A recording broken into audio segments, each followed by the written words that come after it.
Tenants ran screaming from a mysterious house in Edmonton, some not even lasting a single night before bolting without explanation. A Los Angeles doctor snapped in 1959, leading to a horrific incident led to the home's haunted reputation to this day. England's Borley Rectory was so haunted even ghost hunters got creeped out, and after it burned down, bones believed to belong to a long-dead nun were found in the ruins.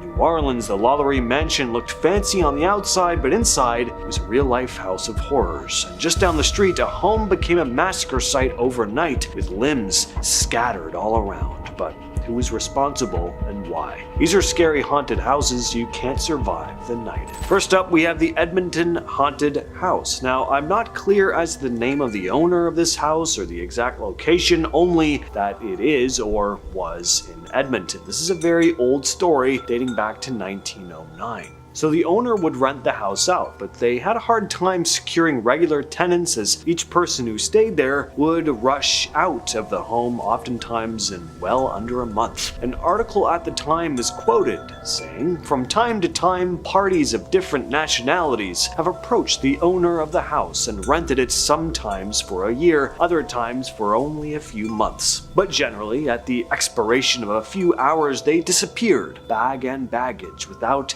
even calling up the owner for a refund of the monies paid. The owner and his agent unaware of their departure until the next month's rent was due." Tenants would experience horrific paranormal activity in the home, with one story going that a tenant had locked himself in his room with furniture pressed up against the door. Somehow, the door opened on its own, and from the dark hallway beyond, he heard this terrible, disembodied groaning sound. Another story goes that an Asian businessman rented out the home with 4 of his workers. They were planning to operate a laundry business from the home. They didn't even make it through the first night and ran out of the place screaming in the middle of the night, only showing up again the next morning to grab all their things. Next up is the Los Feliz house, which sat abandoned in LA's Los Feliz neighborhood for a long time. It was only just recently sold in 2020. I won't give the exact address for obvious reasons, but this house was pretty infamous for a disturbing incident on December 6th, 1959. Dr. Harold Perelson and his family lived at the home. Perelson was a pretty successful guy, obviously. I mean, he owned a mini mansion, but at some point his mental state started to deteriorate, and the nail in the coffin was when he was screwed out of the rights to a new syringe that he'd invented, having invested a ton of money in it. This is seemingly what threw him over the edge, and on that night in December, he snapped, killing his wife in her sleep with a hammer. Then he moved on to his eldest daughter's room. As soon as he struck her with the hammer, though, she let out a scream, pleading for her life as her father told her to lay still and keep quiet, while the other siblings woke up, all running out into the hallway to find out what was going on, and miraculously, they all managed to escape. Neighbors had heard the commotion and they phoned the police. By the time authorities arrived at the home, though, Dr. Harold had taken his own life. A copy of Dante's The Divine Comedy was left open on his nightstand, with the opening passage of the page reading, "Midway upon the journey of our life, I found myself within a forest dark, for the straightforward path had been lost." Number 3, the Amana Holiday Inn. In 1980, on Friday, September 10th, Roger and Rose arrived at the Amana Holiday Inn in Iowa. When they first arrived, they planned to only stay one night, but after a terrifying turn of events, they had a much more permanent stay than they'd originally anticipated. On Saturday morning, the hotel manager, Dean, grew concerned by the couple's delay in checking out. Dean went to the couple's room and opened the locked door, a heart-stopping scene. The room trashed, covered in a red, sticky substance, and the couple laid in bed, unmoving. Dean called the police, who showed up immediately. The police confirmed Dean's worst fears. The couple was no longer alive. Police knew that they had been made victim to a brutal attack, but many questions still remained. The hotel room had no signs of forced entry, no missing items or ransacked clothes. The most perplexing part of this case was the bar of soap, spelling this. There were small pieces of soap next to the bed, as though the killer was sitting and doing a project. The inn was at full capacity that night, and no staff members saw anyone exit or enter the locked room of Roger and Rose. Staff say they didn't even see anyone walk in that direction. No noise disturbances were heard either. It was as if the killer just disappeared into thin air. Hundreds of people were interrogated or interviewed, but no one had ever been able to provide any useful information regarding the truth of what happened that night. The case went cold, and many people began to create conspiracies and speculations as to who the killer could have been, and reasoned that the most probable answer was the killer being a ghost. Number 4, Hotel Cecil. Found in the sunny state of California, Hotel Cecil is an LA hotspot of mysterious circumstances. Built in 1924, the Cecil was a destination for businessmen and high-class clientele. But following the Great Depression, it became a low-cost location for a few not quite legal businesses, and even later became the treasured home of spirits, unanswered questions, strange occurrences, and even killers. The Cecil's connection to high volumes of death and disappearances began shortly after it was opened. In the 1930s alone, the Cecil had at least 6 cases of guests taking their own lives. In 1962, a man walking by the hotel was struck by a woman who had jumped out of her window, ending both of their lives almost instantly. By this point, the number of dark occurrences had climbed so high and so quickly that the hotel was dubbed the most haunted hotel in Los Angeles. In the mid-1980s, Richard Ramirez, also referred to as the Night Stalker, stayed in the Cecil Hotel during a large part of his spree, claiming the lives of many in the area during his stay. Another killer from Australia also took up residence in the hotel, apparently due to hearing that Ramirez had once stayed there. Though the hotel was home to prolific killers, there are many deaths that have remained unsolved tragedies. In the mid to late 20th century, multiple guests were found in their rooms in upsetting states and unresponsive. Others were found in the same state outside the hotel.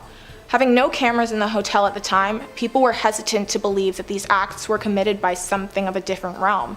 But after security footage from Elisa Lam's last moments was released, people began to credit the paranormal for some of the past unsolved tragedies. Elisa Lam was a young Canadian student who stayed at the Cecil in 2013. In her last moments, there is a video footage of her in an elevator, frantically hiding and speaking to empty spaces, obviously terrified. Elisa's body was found in the water tank on top of the building 3 weeks after she had gone missing. Authorities ruled her death as accidental, but many believe that something much more sinister was the cause, citing the similarities between her tragic story and others from the past. In 2023, the hotel is now being renovated as an attempt to completely rebrand itself. But I'm not so sure the spirits left living there are going to be any more welcoming to the next generation of guests that stays in the hotel. Number 5, Langham, London.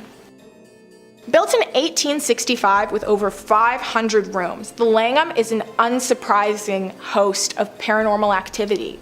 The strange activity was first brought to attention in 1965, exactly 100 years after its founding, by several guests who all claimed to see the same 5 ghosts on multiple different occasions. The most cited ghost was described as a German man of high social class wearing fine clothes. Guests say he often floats through walls and paintings from room to room, lowering the temperature with merely his presence. Room 333 is considered the most haunted room in the hotel, believed to be the host of an extremely outgoing yet silent ghost. A reporter staying there with his colleagues was woken up in the dead of night to a bright, glowing light descending towards him. Upon gazing at it further, he was able to make out a Victorian woman, missing her legs and reaching her arms out to him. The reporter ran from his room to get his colleagues, who returned to the room and saw the fading image of the ghost. Guests who stay there continue to report odd occurrences, like taps turning on and off, lights flickering, and temperatures drastically rising and falling. The hotel continues to stay open and accept guests. Number 1, the Stanley Hotel. Made famous as the hotel inspiring Stephen King's The Shining, the Stanley Hotel holds a dark and eerie past, dating back to its year of construction, 1909. The Stanley Hotel was originally built by Freeland Oscar Stanley as a tuberculosis treatment center. As it was high up in the mountains, he had found that the air had significantly helped his symptoms of the sickness. He wished to help other people as well. He opened the hotel as a treatment center in 1909 and created over 100 rooms on the bottom 3 floors, leaving the 4th floor as a single-family living space. The first tragedy struck the Stanley Hotel in the form of a gas explosion. When the hotel first opened, it was one of the only places to have fully modernized electricity running through the entire building. Due to the property being so isolated, they had to install an auxiliary gas lighting, powered by burning gases as fuel. But in 1911, the system malfunctioned and there was an explosion.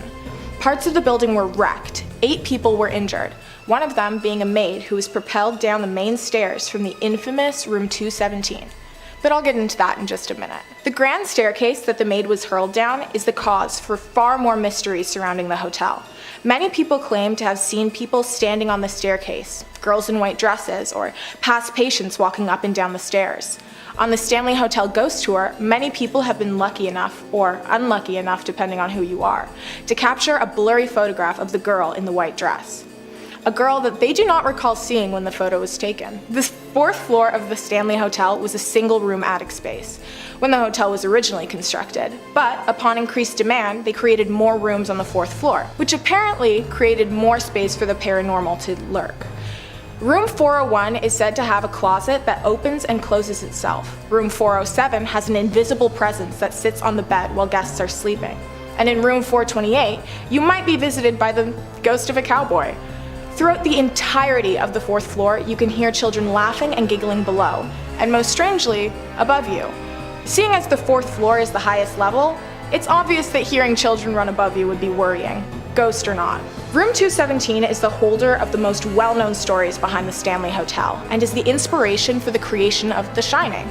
In 1974, Stephen King stayed at the Stanley Hotel in room 217, and during his stay, he experienced a very unnerving nightmare.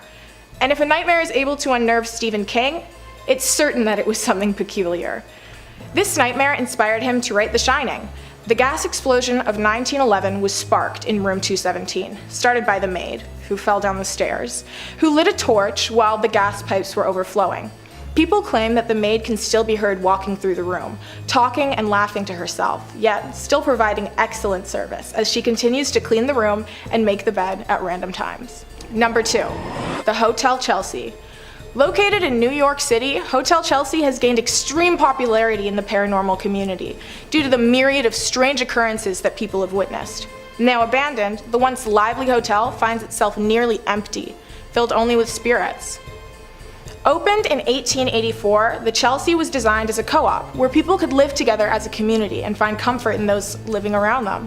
The founder, Philip Hubert, reserved rooms for the people who built the hotel: electricians, plumbers, interior designers, and construction workers.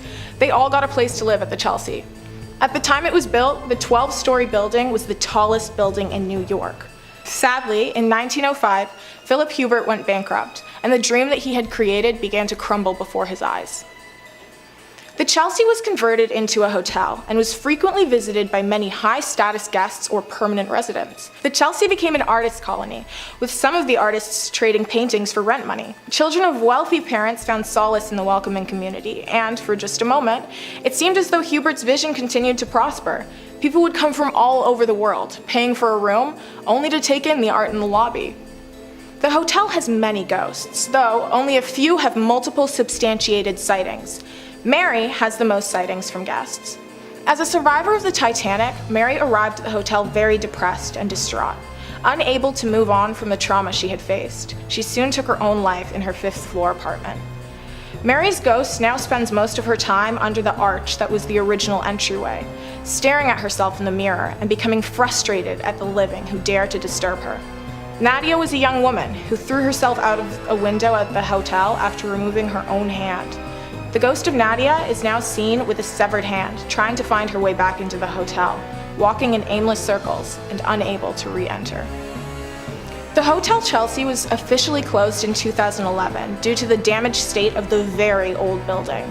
Many are still attempting to restore the Chelsea to its original glory, but the spirits of past residents don't provide the most help. The haunted Hermitage, the Chapel of the Holy Spirit, which is located in France. Now, the Chapel of the Holy Spirit in the French countryside is a small, isolated church that's said to be haunted by the ghost of a former monk. According to local legend, the monk made a pact with the devil in exchange for spiritual enlightenment. A local resident, Pierre Dupont, said, "I've been visiting the chapel for years. I've always felt a sense of peace, but one night I saw a ghostly figure of a monk standing in the hallway.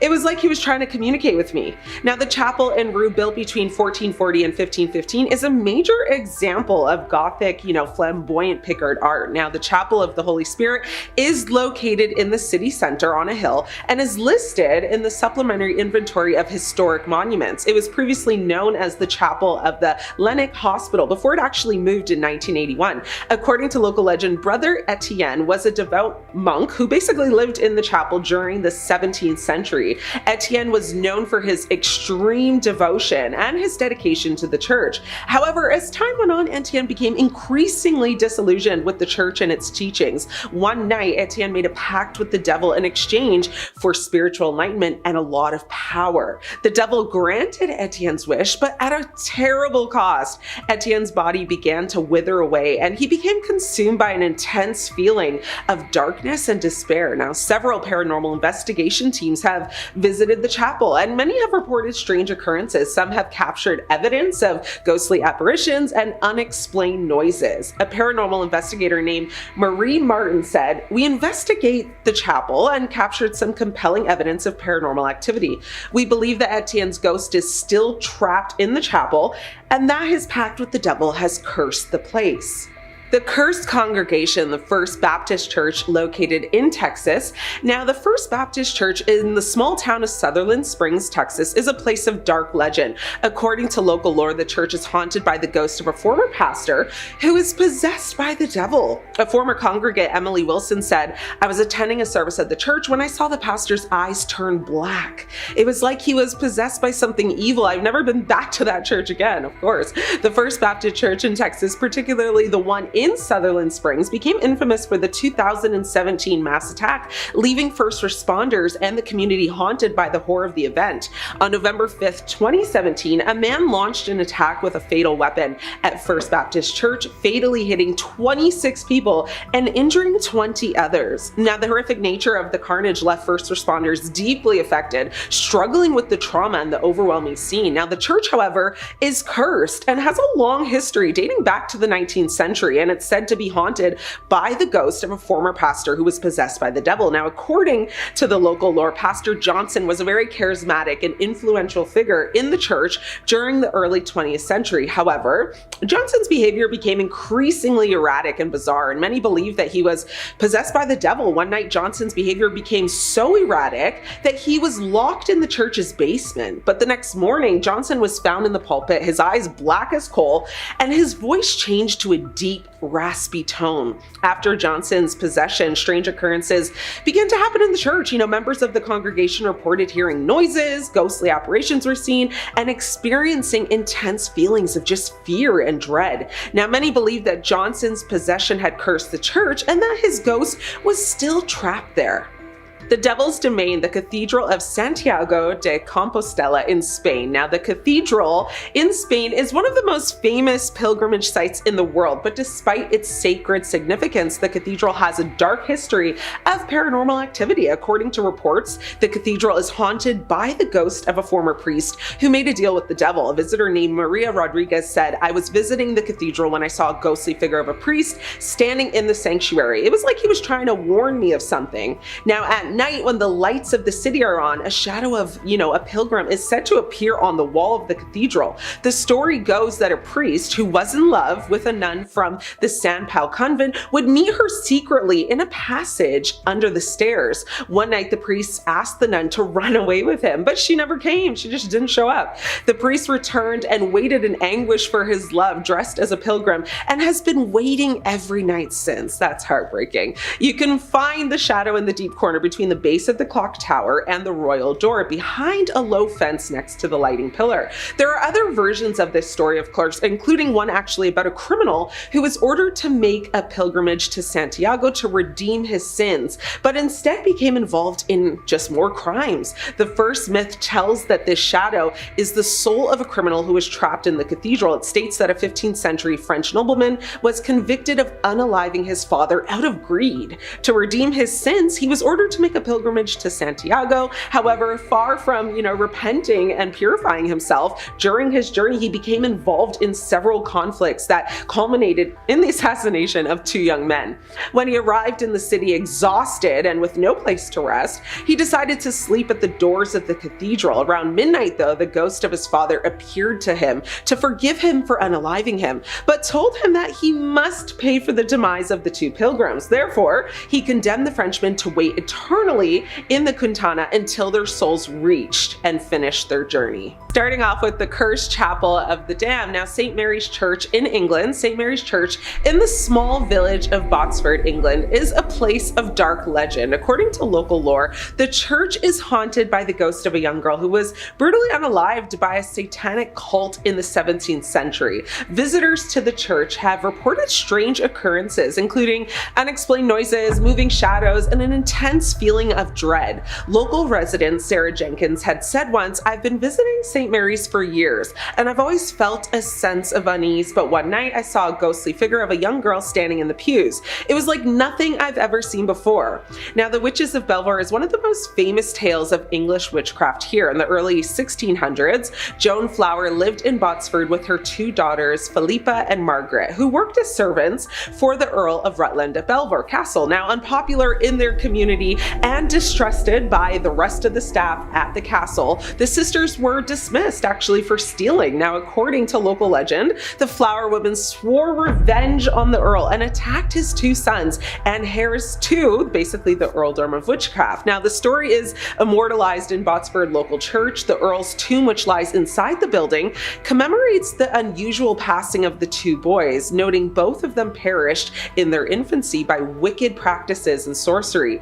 To this day, St. Mary's Church in Botsford hosts the only known tomb in England to determine witchcraft as the cause of passing. The Devil's Playground, the Cathedral of St. John the Divine in New York City. Now, the Cathedral of St. John the Divine in New York City is one of the largest cathedrals in the world, but despite its grandeur, the cathedral has a very dark history of paranormal activity. According to reports, the cathedral is haunted by the ghost of a former priest who made a pact with the devil. A visitor named Mark Davis said, "I was exploring the cathedral one night when I heard strange noises coming from the crypt. I went down to investigate and saw a figure in a priest's robe standing in the shadows. It was like he was watching me." A guide to the cathedral from 1921 suggested that it might take 700 years for the cathedral to actually be completed, since it was built by employing true Gothic building methods. However, as of right now, it appears that the cathedral will never be completed. A temporary ceiling consisting of tiles is still in place,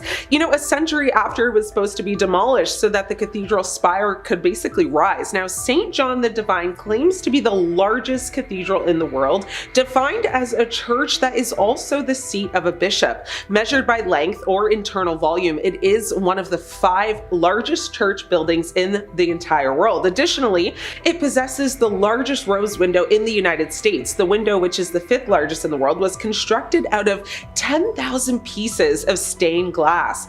Just south of the cathedral lies its 11.3-acre close or campus. Visitors can actually stroll through the garden where the different plants and all species mentioned in the Bible. One of the close highlights, is the Peace Fountain, which is designed in 1985 by Greg Wyatt. The fountain was created to mark the 200th anniversary of the Diocese of New York. Now, it depicts the Archangel Michael embracing one of the 9 giraffes after his defeat of Satan.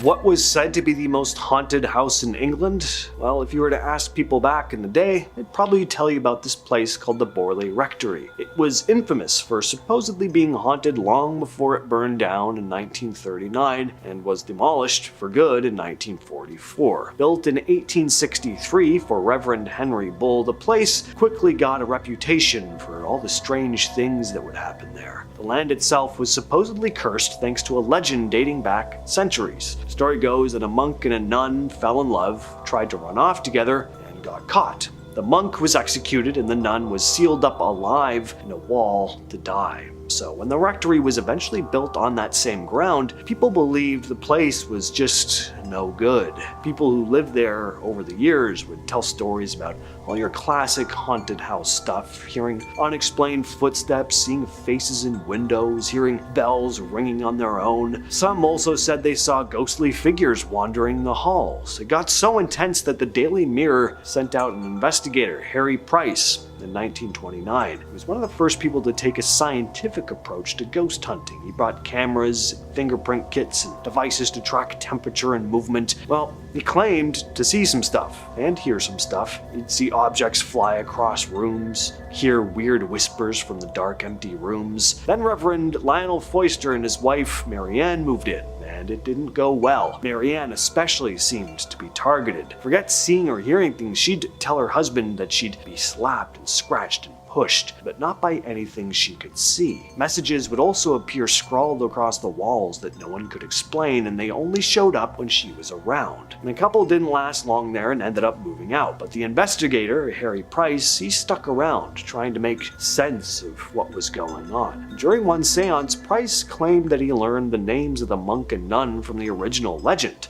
Another session ended with a spirit predicting that the rectory would burn down, and in the wreckage, the nuns' bones would be found. Well, a year later, the place caught fire, and in the ruins, the body of a young woman was discovered in the cellar. Nobody could say for sure who she was, but she was given a proper burial. After that, the haunting supposedly stopped. Next up is the LaLaurie Mansion. If you think Elizabeth Bathory was evil, just wait till you hear about Delphine LaLaurie. This mansion is said to be one of the most haunted places in New Orleans, and that is saying a lot, because New Orleans has a bit of a reputation for being rather paranormally active. The LaLaurie Mansion looks like a regular fancy house in the French Quarter, but the things that happened inside anything but normal. Back in the early 1830s, Madame Delphine LaLaurie and her husband Dr. Louis LaLaurie were part of the city's upper class. Delphine had the appearance of your typical wealthy socialite. She hosted parties, wore expensive clothes, and smiled for the neighbors.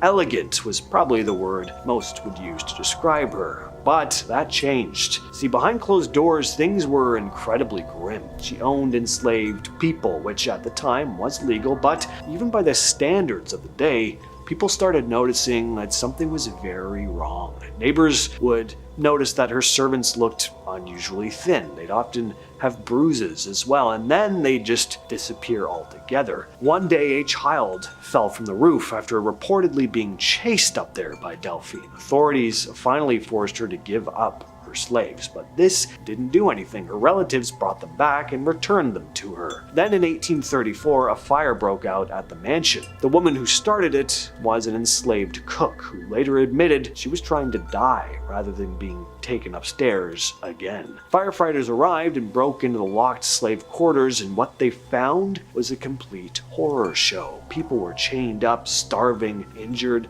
Some had been experimented on. A few were barely alive. Others were found buried on the property. When the public found out, they were furious. A mob stormed the house, trashed the place, and tried to find LaLaurie, but she'd already escaped. If you're waiting to hear the part about her finally getting her comeuppance, it never happened. She fled to Paris and never had to face any consequences. Today, the house has been remodeled, but it still stands. Some claim it's cursed, haunted by the spirits of those who suffered inside. But even if you don't believe in ghosts, the real history behind that house is disturbing enough on its own. And finally, we have the Sultan's Palace, also in New Orleans. This luxurious home was built in 1836 and was bought by a Turkish man claiming to be a sultan. Now, as soon as this man moved into this French Quarter home, things got completely out of hand, to put it very lightly. There were constant parties, he was always playing loud music, and he had this harem of women with him all the time. They'd apparently arrived from Turkey. But as to exactly what was going on in that house, there were only rumors, because no local had ever been invited inside. One morning though, after a very stormy night, a man was walking down the streets of the French Quarter and noticed that there was this red liquid trickling down the steps from the Sultan's palace. It was streaming like a small river running through the cracks in the cobblestone. The men ran to the police, and what they discovered inside the home was a complete massacre. There was immediately this overwhelming metallic scent in the air from all the red stuff that was on the walls, on the floor, and there were body parts everywhere. A lot of them had been dismembered, limbs were scattered around the place. They continued through the house only to find more bodies until they made their way out to the courtyard. The soil was heavy and muddy from the large storm the night before, but sticking out from it was a hand with its fingers spread as if it was reaching to the sky for help. It was the hand of the Sultan. It turned out he'd been buried alive. Obviously, the question was now, who did this? Some said that the Sultan wasn't really the Sultan at all, that he was the Sultan's brother and made off with all his money and his women, and so his brother hired a group of mercenaries to get rid of him. But till this day, it's still a mystery. Some people say the house is still haunted.